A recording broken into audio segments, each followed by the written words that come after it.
Hey guys, my name's Frank and this is my workshop.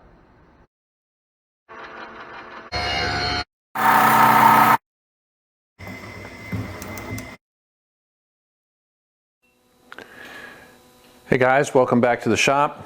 I thought today I would make a short video on this Ironton cold cut metal cutting saw. They call it a dry cut chop saw. It's designed to cut metal with a carbide blade. It's similar to a woodworking miter saw in that it uses a carbide blade. However, these saws turn at about half the speed of a woodworking blade. I think the RPM on this is 1450. A woodworking chop saw, miter saw would be 3000 RPM. So this is Ironton 14-inch dry cut chop saw, sold by Northern Tool, and it's a pretty good deal. I think it would cost less than $300. I think you could compare it to the Evolution saw, probably in terms of its capacities. It's a 14-inch diameter blade. So we're going to open it up and set it up and see how it works. All right, I had previously cut the sides of the boxes here, sides of the box.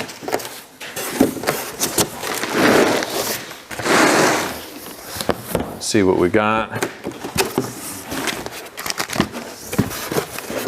Looks like owner's manual stuck together with the invoice.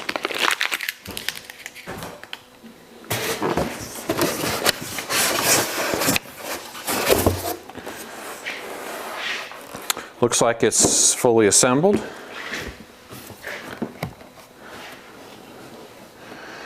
I'm going to set it down on the floor here.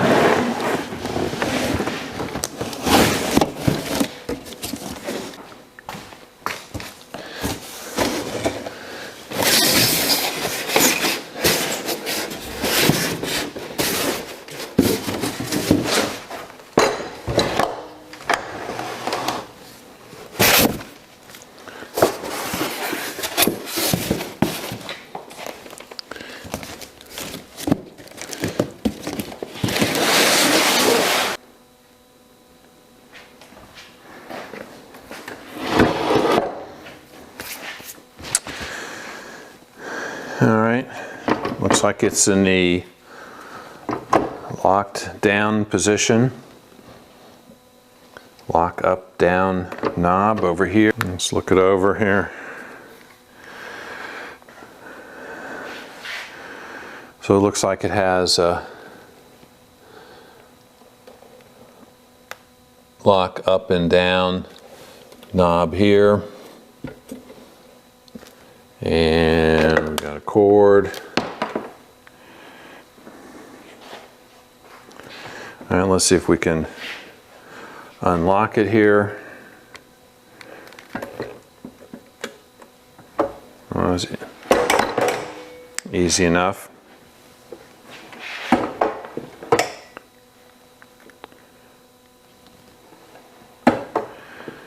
It's got pretty good spring to it.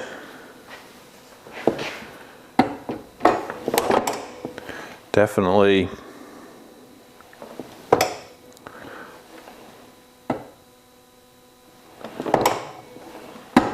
comes up. It's got some pretty good spring here to lift the blade back up. All right.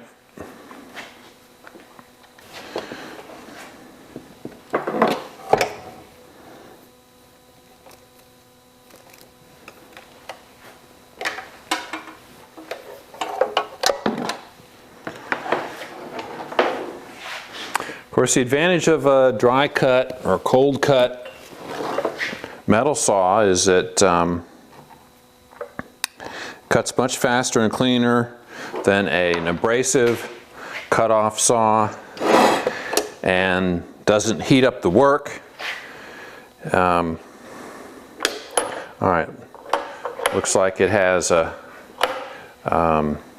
cam here for quick adjusting.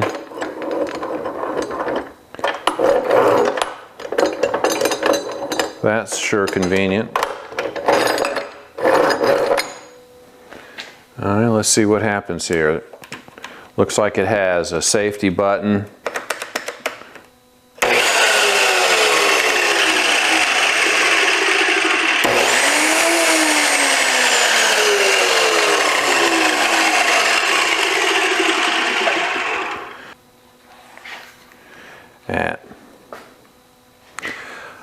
I'm going to guess that it has a gear reduction in here to reduce the speed of the blade. Maybe it's a planetary gear set or something.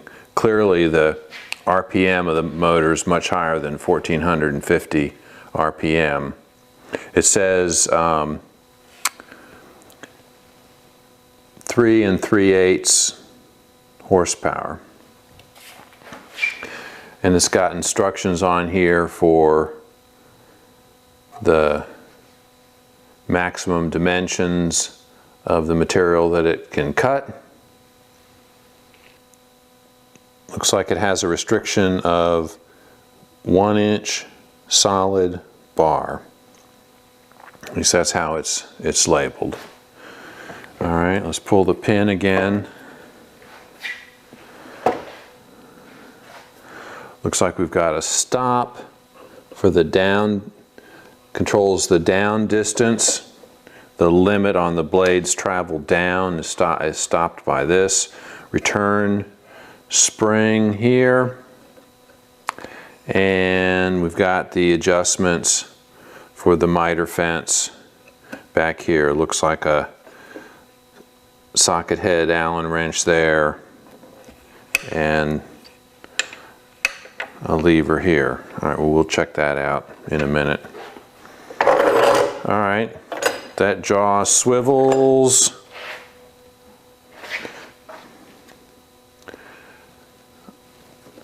All right, the blade that comes on it is 72 tooth. Yeah, definitely gear driven.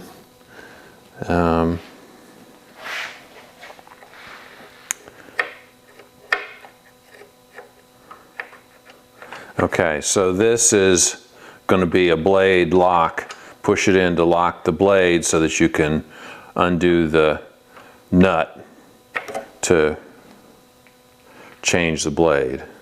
Okay. Feels good. There's no play in the spindle that the blade rotates around. Feels solid. It's moving a little bit because it's the base moving on my workbench. It's got a nice cast aluminum base. Pretty heavy. I'm going to say it weighs 50 pounds, something like that. All right, looks to be pretty well made. Let's put a couple pieces of steel in it and see how it cuts.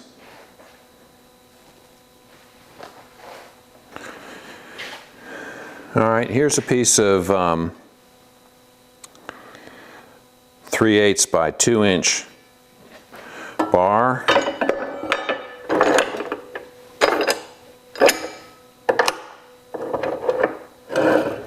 Let's cut a piece off the end of that. I'm gonna get my ears and face mask.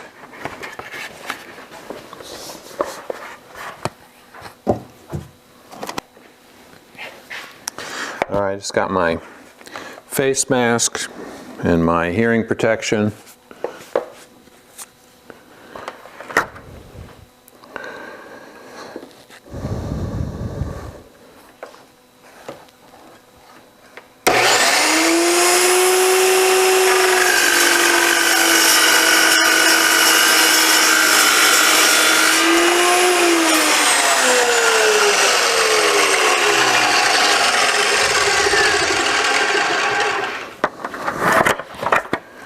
Alright, so that went through that like it was nothing.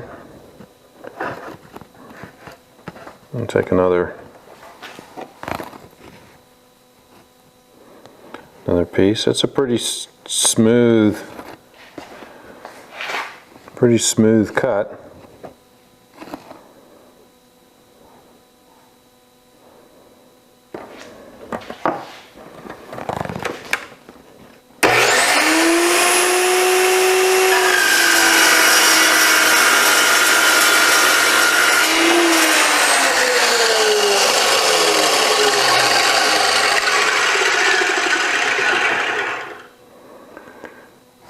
Yeah,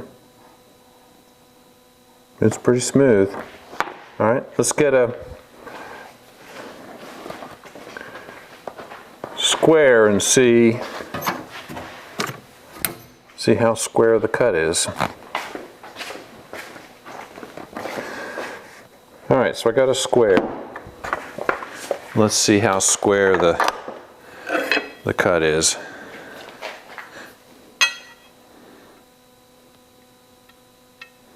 Alright, so it's not exactly square.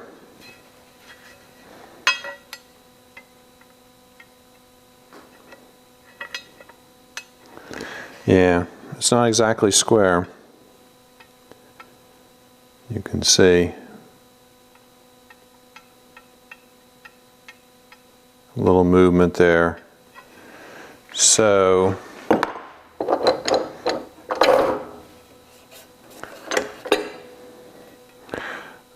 alright, so that's not as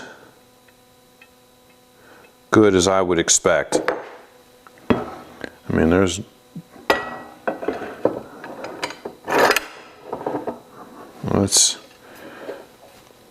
try one more cut just in case.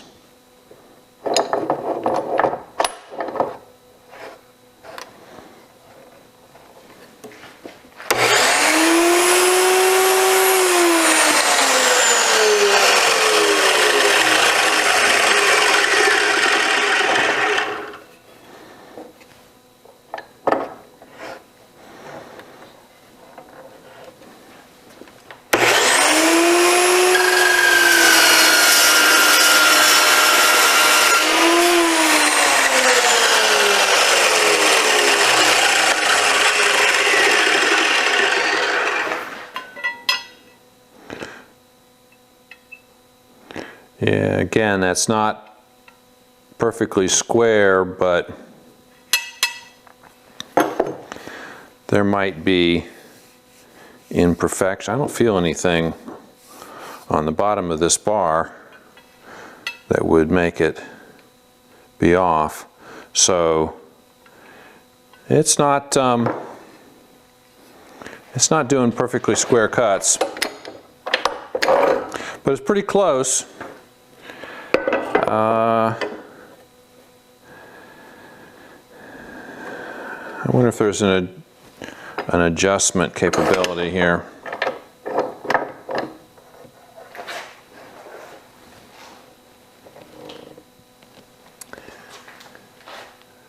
I don't see any way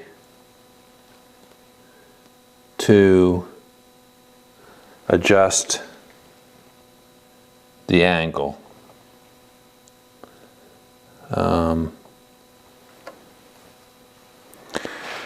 To adjust this angle here. It looks like the saw is fixed to the table. There are some cap screws here, so it's possible you could shim it. I suppose it's possible you could loosen these cap screws here and shim this base in order to adjust the angle a little bit. I don't know that it's far enough off to worry about, but it isn't perfectly square. All right, let's find something else to cut.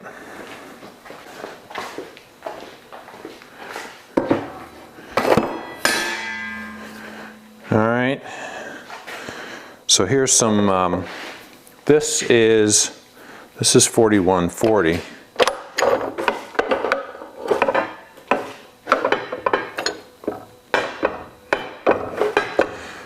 I'm going to push it down tight.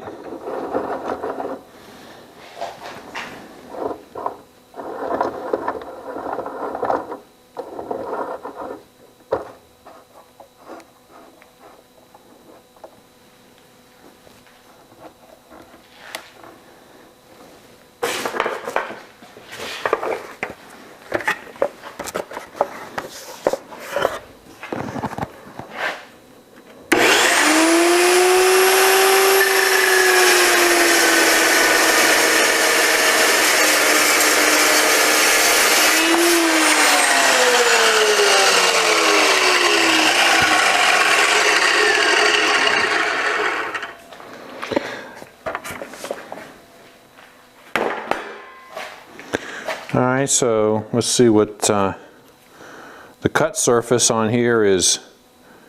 Very smooth. Got a little burr here on the end where it came apart. Now just looking at that, that feels perfectly square, or darn close that way. Not quite this way. So again, in the vertical axis this way, it is not square.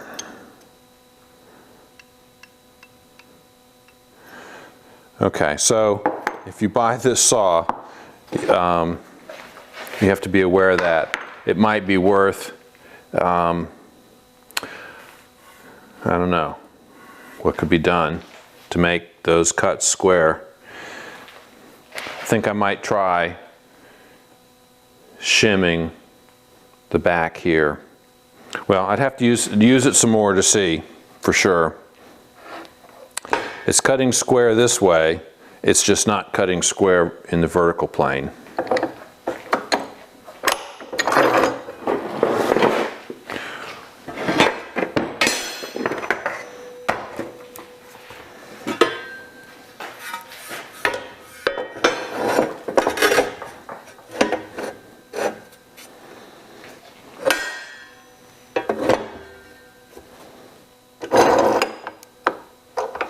We'll see how it does clamping this angle iron.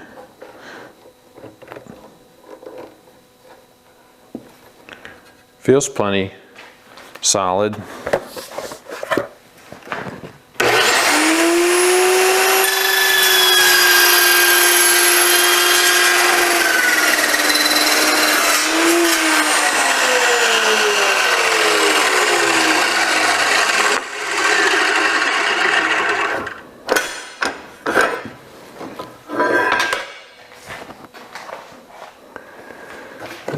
So let's see. Well, I'm going to say now on that piece, in the vertical plane, that cut pretty square. And it's square in this plane too. So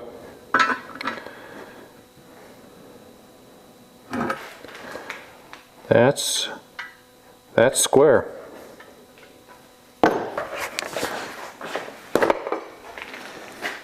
So for some reason, cutting this angle iron, I get a square cut vertically. Yeah, there's no play there. And of course, in the horizontal plane, it's adjustable with this fence, so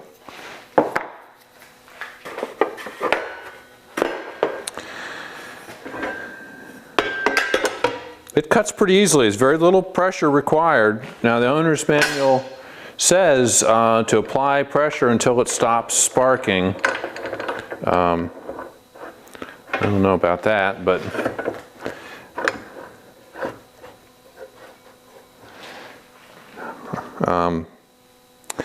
depends on the material. Certainly that piece of 4140 round stock made a lot more sparks than either the other structural I guess they're mild steel. So I'm going to say it's a decent saw. Doesn't feel like it's bogging down at all on the cuts. I was pushing it pretty hard on this round stock. Doesn't feel like it's bogging down. It just goes right through the structural, the mild steel, the angle, and the bar stock. So I don't know, for the $300, I would say it's a deal. I'm definitely going to get some use out of this. All right, let's take a look at the miter gauge setup here on this saw. So the fence looks like it's adjusted through a combination of this release and a socket head cap screw, and that's 5/16. There are angle degree markings here on this, on the fence. Looks like you can swivel it. All right, and it has a mark here, so it's all right, so that's as far as it goes. Let's get a little miter gauge and see if we can get a 45-degree angle set up here on the fence.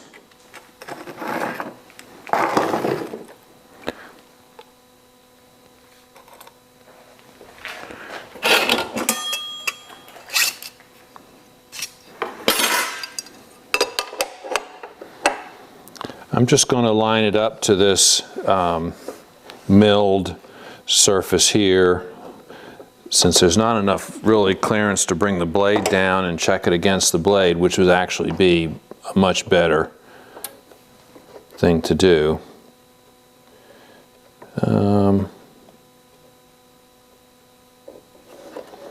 Alright, so that's pretty close. Tighten the set screw down. Tighten that lever.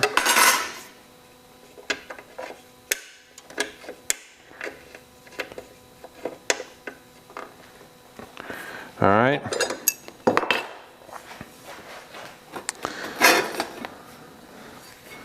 Put this piece of bar stock back in here.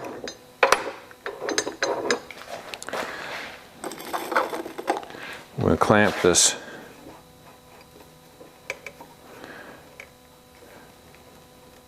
All right, so pressure from the foot of this screw tends to push the stock along this fence a little bit. So the tighter you make it, it's tended to push it and potentially even change the angle of the fence. So it would be nice if the fence had a positive stop, like a pin or a detent or some other way to lock it in 45 at 45, and it'd be nice if it were 30, 60, 22 and a half.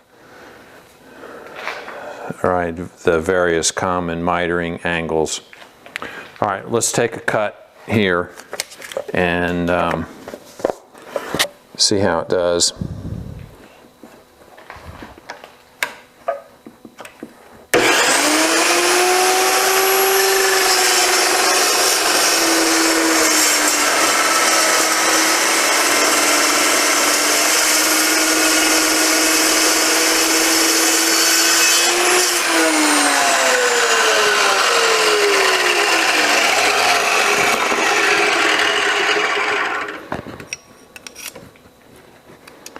Let me get my combination square back together here so we can see what our cut looks like. Well, that's a little warm. It's not real hot, but it is warm.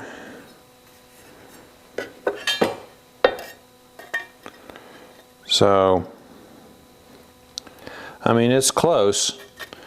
In this case, it's pretty close to 45 degrees, but the accuracy of miters will be entirely dependent on how well you align the fence to the blade. In this case, I aligned it to this milled edge, and then how careful you are in applying pressure with the screw, with the clamp. So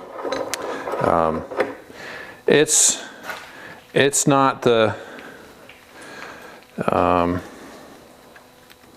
most sophisticated miter fence by any means, and actually it's a little bit kludgy.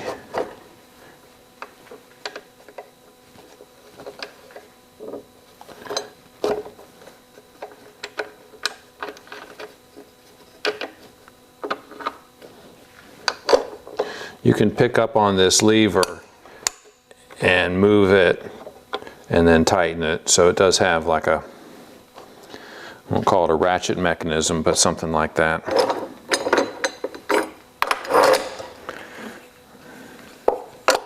Line it back up 90 degrees here.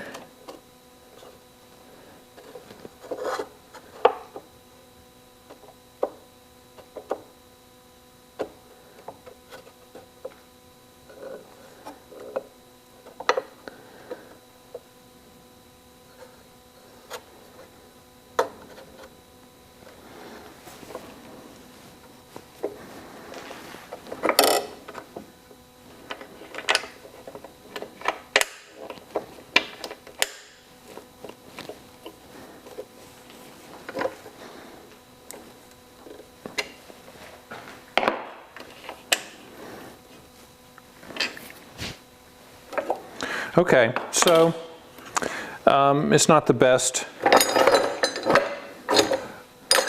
miter fence setup, but it's workable. If you use a gauge to set it up and are careful how you use it, it would be marginally useful. So it would be nice. It would be better if it had positive locks at the various angles that you would normally miter at, but obviously in this price point it's not going to be there. So if you have any comments or experiences, put them in the comment section below. Let everybody else know how you feel about the saw if you have one like this. My first experience with a cold cut saw, so for the price it's a decent saw.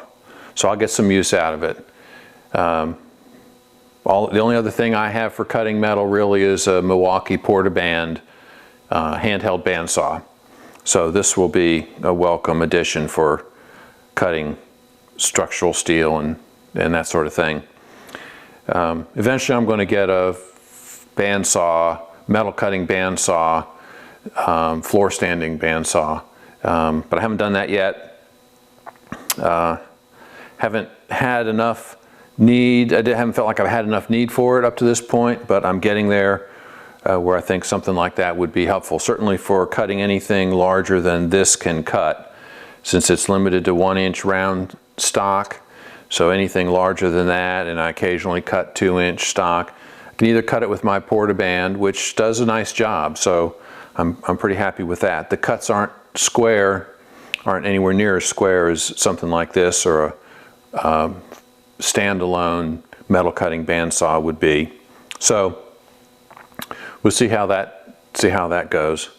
All right, appreciate a thumbs up and a subscribe, and we'll see you guys next time.